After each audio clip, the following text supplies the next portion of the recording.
Bueno, ya estamos de regreso y vamos a abordar varios temas políticos que dejó la última elección del domingo pasado, ya ha pasado una semana, y además algunos hechos que marcaron la agenda legislativa, por ejemplo, la aprobación del salario mínimo, el royalty minero, como además también se dio la composición de fuerzas que, por ejemplo, apoyaron esas iniciativas. Vamos a analizar todo esto. Tenemos el contacto a esta hora con el expresidente de Renovación Nacional, Mario Desbordes. ¿Qué tal? ¿Cómo está? Buenos días. Buenos días, Viviana. Gracias por el contacto. ¿Qué tal, Mario?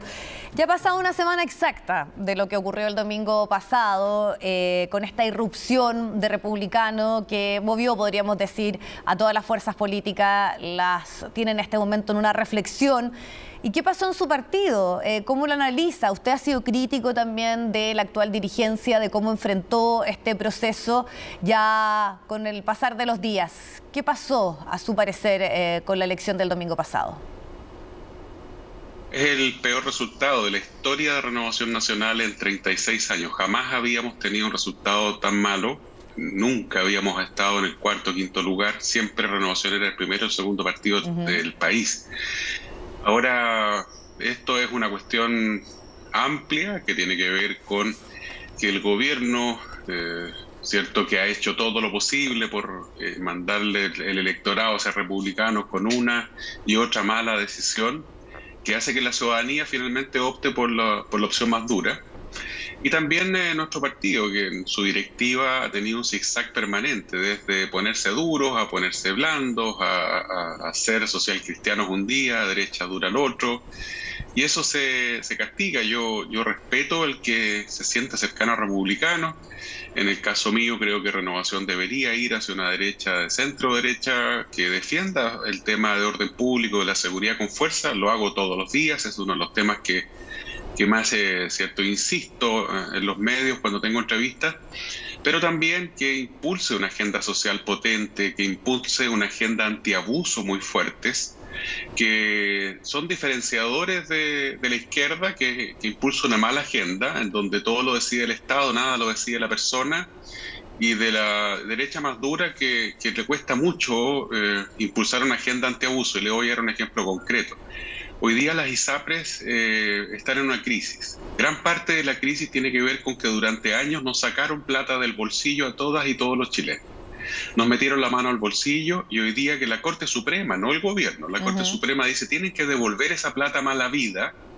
El discurso de la izquierda es anti-ISAPRE, el discurso de la derecha es defender a las ISAPRE, y la verdad es que uno tiene que buscar un punto medio. El punto medio es que hay que tratar de que se mantengan en el sistema. Ojalá un plan universal de salud en donde todos aportemos con solidaridad más impuestos, ¿no es cierto? Pero que haya competencia y el sistema privado siga funcionando en ese plan universal. Pero partamos de lo primero, tienen que devolver lo que nos sacaron a los usuarios. No podemos seguir protegiendo empresas que cometen semejantes barbaridades que en países desarrollados significaría que estuvieran enfrentando la cárcel. Entonces, ese discurso tiene que ser más diferenciador y en Renovación hace mucho rato que no lo es. Entonces, eso provoca la debacle que acabamos de tener en conjunto con las acciones del gobierno. La Academ de hoy nos señala, ¿no es cierto?, que la mitad de la gente que votó republicano lo hace por orden y seguridad públicas. Es un discurso que no es propio, no es exclusivo de republicanos. Y además también de mucho sector popular, ¿no? Así es, y de sentido común también, si la ciudadanía, los sectores populares, la que más está sufriendo con la migración absolutamente descontrolada y con el delito.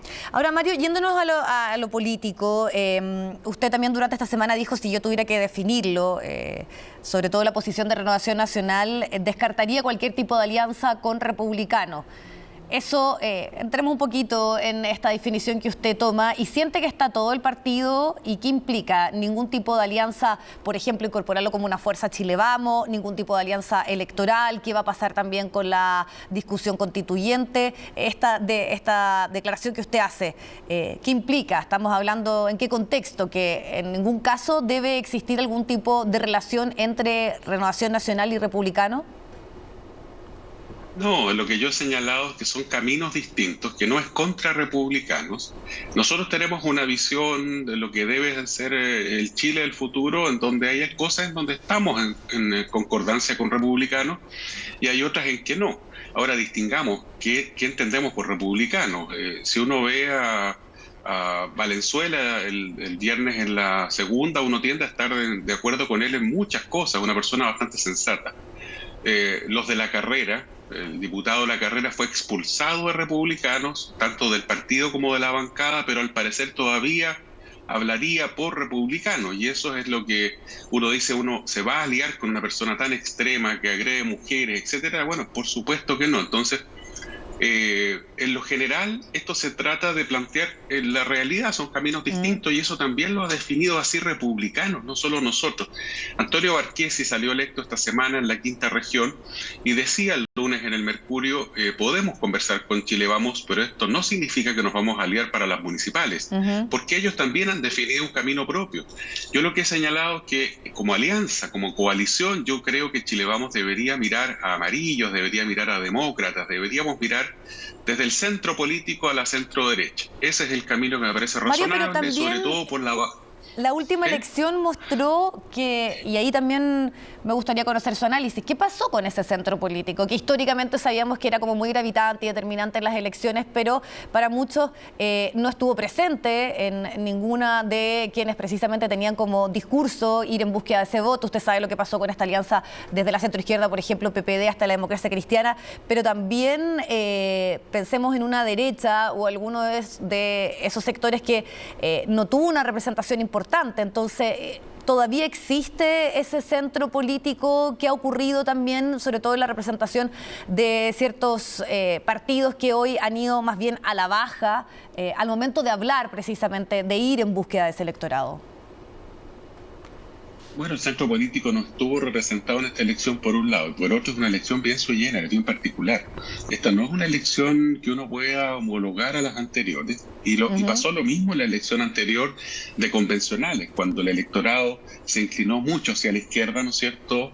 Y ahí la Lista del Pueblo, el Partido Comunista, el Frente Amplio arrasaron, pero en la elección parlamentaria siguiente el Congreso quedó empatado. La izquierda pensó que iba a volver a pasar lo mismo, que iban a volver a ganar por paliza, y eso no sucedió. Nada me hace a mí pensar que esta elección del domingo se vaya a repetir en la parlamentaria del próximo año y ni siquiera en la municipal. Nosotros tenemos que, a mi juicio, representar ese centro que no estaba demócratas, no estaba amarillos en esta elección, no estaba el discurso incluso de los partidos que pensaban señalarse de centro como la ADC, por ejemplo, hace mucho rato que viene yéndose muy a la izquierda, y algo que tiene que reflexionar la Democracia Cristiana, ojalá volviendo a sus raíces, porque hoy día ha logrado resistir la tentación de irse a abrazar al Frente Amplio, pero desde hace muchos años que había venido con alianzas con el Partido Comunista, y ese es otro factor a considerar.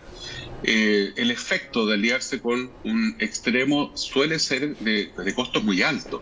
Entonces, usted me preguntaba, sincerando las cosas, ¿todo Renovación piensa así? Por supuesto que no. Hay un sector importante, no sé cuánto, yo no creo que sea mayoría, creo que es una minoría, pero que no es menor, en Renovación, que legítimamente piensa que hay que aliarse con republicanos de manera permanente.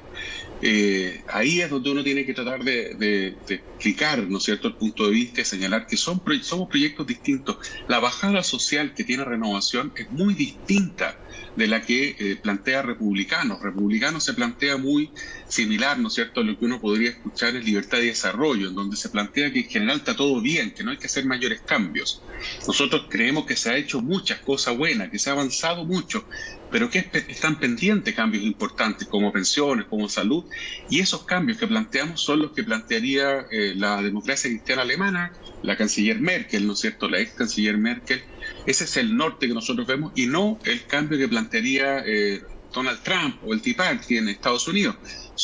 Miramos distinto lo que viene. Entonces, en ese contexto, en algún minuto, Viviana, va a haber un rebaraje en Chile Vamos, y eso es inevitable. Va a haber un sector que va a querer mantenerse aliado siempre republicano, y otros que vamos a decir no es el camino permanente, lo que no significa que haya oportunidades donde con republicanos tengamos algunas acciones comunes, tengamos algún trabajo específico en conjunto, porque si no, no son nuestros enemigos. Pero usted esperaría entonces que su partido, porque también viene un proceso de elecciones ahora en agosto, usted es parte de la disidencia, hay algunas candidaturas que se está definiendo, usted ya ha dicho públicamente que no está en su interés volver a presidir el partido, no sé, también está la figura de la senadora Paulina Núñez, que entiendo que está en una posición similar a la que usted está planteando. Entonces, ¿cuándo Renovación Nacional debiese tomar ciertos lineamientos, desde dónde ocupar, qué rol tener en este como rebaraje de fuerzas políticas? Lo deberíamos hacer en la próxima elección interna, en donde yo espero que gane la posición que estamos planteando, que no es contra los que quieren irse a republicanos, sino que es intentar... ¿Es la dirigencia actual la que se quiere ir con republicanos? Bueno, si uno ve las declaraciones del senador, del diputado Chalper, lo señala derechamente. Dice, bueno, hay que ir planteándonos una alianza con republicanos. Y ese es uno de los zigzags más grandes que hemos visto en el último tiempo. Ni hablar del senador Chaguán. Mire, la mayor disidencia hoy día a Chaguán y a Chalper la tienen dentro de su propia directiva por las declaraciones que hemos visto de otros vicepresidentes que ya han escapado de esa directiva. Pero en lo concreto, hay elecciones en agosto. Efectivamente, yo veo en la senadora Núñez una tremenda opción, no porque sea mujer solamente, y es muy importante que sea mujer, sino porque además es una persona muy capaz. Y estamos conversando para ver si armamos una lista en donde sumemos la mayor cantidad de actores posible dentro del partido, y ojalá se logre eso. Ahora, ojalá también la directiva recapacite y convoque a un consejo doctrinario, que lo quieren convocar para julio, y eso se haga después. ¿Por qué después? Porque en agosto se elige el Consejo General, que es el que tiene que conocer ese Consejo Doctrinario. Por lo tanto, sería muy raro que consejeros que se van, que terminan su periodo en menos de un mes, sean los que definan la posición doctrinaria del partido completo. Eso debe hacerlo las personas que se elijan en agosto. Eso es lo lógico, eso es lo democrático, eso es lo correcto. De lo contrario, podría pasar que se haga un consejo en julio y después tenemos que cambiar todo en septiembre, octubre, y eso sí que sería muy dañino para un partido político. Sí. Y también tenemos que ver qué pasa con el rebaraje en la UDI, qué pasa con Evópolis, y le insisto, qué pasa con Amarillos y Demócratas. Si hacemos un proyecto común con todos ellos y quizás con otra fuerza más que por ahí todavía no tiene definido cuál va a ser su domicilio. Ahora, cuando usted dice que más bien la decisión, incluso las definiciones doctrinarias que debe tomar el partido deben ir hacia el centro, hay hoy todo un debate, y hay, podríamos decir también en la prensa, una discusión de dónde ubicar la posición de republicanos, si hablamos de ultraderecha, de extrema derecha, de derecha radical. Para usted, Mario Desbordes, republicanos, ¿qué derecha es? Es que no, mire, republicanos como partido no los sitúan en una posición extrema. Hay personas en republicanos o en el entorno republicano, como el mismo de la Carrera, que evidentemente son personajes extremos. Sergio Melnik, su concejal de Las Condes, es una persona extrema, que constantemente están polarizando, que constantemente están intentando echar abajo todo lo que se les cruza por delante, que jamás tienen ninguna disposición a dialogar con nadie ni con nada. La posición de ese grupo es, esto pienso yo y usted me lo acepta completo o no hay ningún acuerdo. Eso es extremo, eso es ser extremo. Además de un esfuerzo que al parecer es real, que lo denunció el señor Luis Pardo, que es el director del Instituto Libertad de Renovación Nacional, en un estudio bastante concienzudo, que demuestra que el 70% del esfuerzo de redes sociales y de comunicaciones de republicanos es atacar a Chile Vamos, y muchas veces con fake news. Bueno, la fake news es otro ejercicio habitual en la extrema derecha y en la extrema izquierda también, los Hugo Gutiérrez al otro lado, ¿no es cierto? Esa fake news que es utilizada por Trump, que es utilizada por Vox en España y por tantos otros exponentes de la derecha más extrema. No veo extrema derecha en las declaraciones en general de José Antonio Kast, el mismo Valenzuela, como le digo, y Esquella, no los veo planteándose. Y si ellos se definen como una derecha secas, ¿qué ocurre con, por ejemplo, Renovación Nacional o la UDI? Si es que ellos toman la definición y dicen nosotros no somos extremos, no somos ultras, somos derechas secas, que por lo menos lo que lo hemos escuchado bastante en el último tiempo, definirse así. Lo que pasa es que hasta hoy día ha resultado este discurso discurso en redes de decir yo soy el que realmente te defiende, yo soy el que, porque no había un contrapunto. No, la autodefinición no sirve, son los hechos los que importan. Y si van a tener más peso los extremos que le acabo de mencionar en el discurso republicano, la ciudadanía los va a situar a la extrema derecha. Ahora, si nosotros en Chile Vamos somos capaces de mantener nuestra defensa permanente a los temas de seguridad pública, a la ciudadanía, a los temas de seguridad pública, de orden público, pero al mismo tiempo tener una bajada de reforma social bien concreta, una agenda antiabusos muy potente, abusos públicos y abusos privados. Ahí la ciudadanía va a tener que juzgar, bueno, qué es lo que quiero yo para mi alcaldía, para mi concejalía, para mi diputado, senador o senadora. Ese es el camino que creo que tenemos que tomar. Eso no significa dejar de ser de derecha o centro derecha. Eso es mantener, y lo que hemos intentado hacer los últimos 20 años, volver a lo que Renovación hizo desde el 2016, 17 en adelante, y nada más. Y no es algo que haya inventado yo, lo dijo Harper en los 90. Mire, Carlos Larraín, que hoy día se ve tan a la derecha, ¿cierto? El propio Carlos Larraín abogaba todas las semanas por una alianza hacia el centro. Con la democracia cristiana. Cuando se planteó el acuerdo RNDC, lo firmó desde la DC hasta el PS, y resulta que en ese minuto lo trataron de izquierdista, de que se había llevado al partido a la izquierda, de que era un traidor, porque estaba terminando con el binominal, y tanta otra cosa que uno escucha cuando la derecha dura no está de acuerdo con lo que uno hace, ¿no es cierto? Ya. Entonces, yo por lo menos tengo el privilegio de estar en las encuestas, dentro de los mejores evaluados de las encuestas, y eso habla también de que la ciudadanía por lo menos valora lo que uno está haciendo, y a mí eso me da tranquilidad, ¿no es cierto? Y somos varios, no soy yo nomás, somos muchos, que más y para finalizar, y en razón del tiempo, y por lo mismo le quería preguntar, cuando usted habla de reforma social potente o de darle una respuesta a esa urgencia, porque muchos también interpretan la situación del día domingo como un voto de descontento, de desafección política que se ha ido trasladando y que en este caso, por ejemplo, se puede haber ido a sectores de republicanos más que una derechización, podríamos decir, del electorado chileno. Pero hay urgencias que no están resueltas, ¿no? Pensiones, salud, una reforma tributaria y también un análisis en el gobierno de ir a buscar a esas fuerzas que se necesitan para ir y construir esas mayorías, por ejemplo, en el legislativo. Y prueba de ello fue el royalty esta semana, fue el sueldo mínimo, donde estuvieron los votos de Renovación Nacional. A su parecer, eso debiese ser, y está también en el análisis de su partido, por ejemplo, en esas urgencias sociales, incluso si es que hay puntos de acuerdo, avanzar en la propuesta del Ejecutivo del Gobierno. Esa es la impronta de Renovación desde el día 1 con Sergio Nofre Jarpa, cuando el presidente Elwin le agradeció públicamente, varios años después, su trabajo en la democracia de los acuerdos. Ese es el sentido que le tenemos que dar a la política, defender nuestras ideas, pero ser capaces de llegar a acuerdos para ir en beneficio de la ciudadanía. Si la gente está ya hace rato aburrida de que no lleguemos a acuerdos en materia como pensiones, pero el problema es que el gobierno, un gobierno también, perdóneme duro lo que voy a decir, pero con mucho iluminado, que cree que lo de ellos es lo único que vale y que se las saben todas, y por lo tanto si no les aceptan el 100% no hay acuerdo, y la oposición es obstruccionista. Si este gobierno no es capaz de recapacitar y entender que en una reforma de pensiones hay que avanzar más hacia las conclusiones de la Comisión Bravo, que hacia el gustito que se quiere dar el gobierno, en donde los privados desaparecen, en donde la persona no tiene derecho a elegir nada, donde el Estado decide dónde está tu plata, quién te la paga, etcétera, no va a haber una reforma de pensiones. Lo mismo en salud, en donde podemos avanzar hacia un plan universal de salud, con multiprestador, con competencia por quien entregue ese plan universal. El senador Rafael Proens, en su minuto, cuando lideró Renovación, hizo una propuesta maciza en esta materia y sigue estando completamente vigente.